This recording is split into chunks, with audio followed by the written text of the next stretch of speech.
Radhe Radhe. Welcome to my YouTube channel. तो आज की इस वीडियो में मैं आपको बताऊंगी कि जन्माष्टमी पर कान्हा जी का खीरे से जन्म कैसे कराएं। तो इसके लिए हम लोग शाम की पूजा दीपक अर्चना करने के बाद वही शाम को 6-7 बजे के आसपास कान्हा जी को एक स्वच्छ पात्र में नीचे पुष्प बिछाकर अपने कान्हा जी को हम लोग उसमें लिटा देते हैं। और हमारे पास 2 लाल जी हैं, तो हम लोग दोनों लाल जी को इस पात्र में लिटा रहे हैं।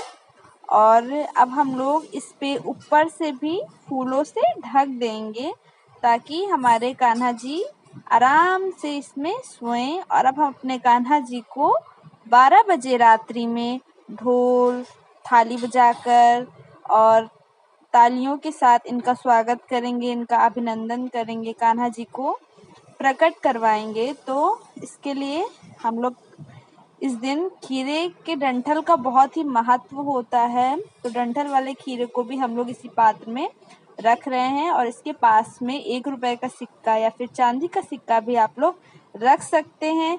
इसी सिक्के को हम लोग शाम में 12 बजे रात को काट कर कान्हा जी को जन्म करवाते हैं।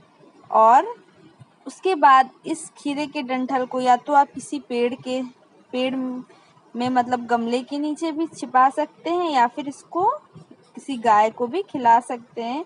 तो 12 बज गए हैं, अब अपने कान्हा जी का जन्म करवा रहे हैं। और एक के सिक्के से जो हम लोगों ने इसके पास में रखा था उससे खीरे के डंठल को कट कर रहे हैं। और कट करने के बाद अब हमारे कान्हा जी का जन्म हो गया है। तो ये देखिए डंठल कट गया है और अब हम लोग ऐसा मानते हैं कि कान्हा जी का जन्म हो गया है, कान्हा जी प्रकट हो गए हैं। तो कान्हा जी का खीरे से जन्म कराने के बाद अब हम लोग इनका पंचामृत से अभिषेक करेंगे। आप सभी को पता ही होगा कि पंचामृत 5 चीजों से मिलकर बनता है: दूध, दही, शहद, घी, शक्कर। तो आप चाहें तो पंचामृत 5 चीजों को मिलाकर कान्हा जी को इनका अभिषेक कर सकते हैं या तो फिर एक चीजों से कान्हा जी का अभिषेक करवा सकते हैं। तो मैं तो कहूंगी कि जन्माष्टमी है तो आप लोग एक चीजों से कान्हा जी का अभिषेक करवाएं।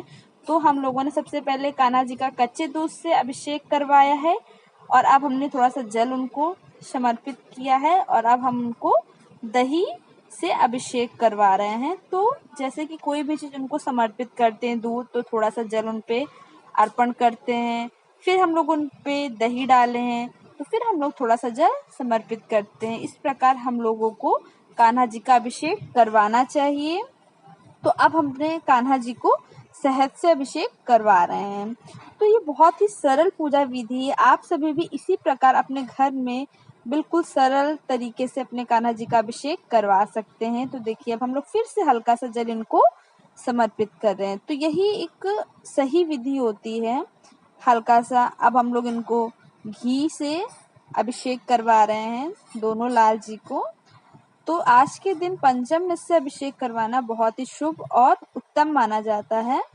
तो देखिए फिर से हम लोगों ने इनको जल से अर्पण कर रहे हैं। अब हम लोग कान्हा जी को चीनी समर्पित करेंगे, उससे भी अभिषेक करवाएंगे। तो हमने हल्की हल्की सी चीनी अभिषेक में डाली है और अब हम लोग फिर से इनको जल से स्नान करा रहे। इसी प्रकार आप लोग भी घर पे कान्हा जी का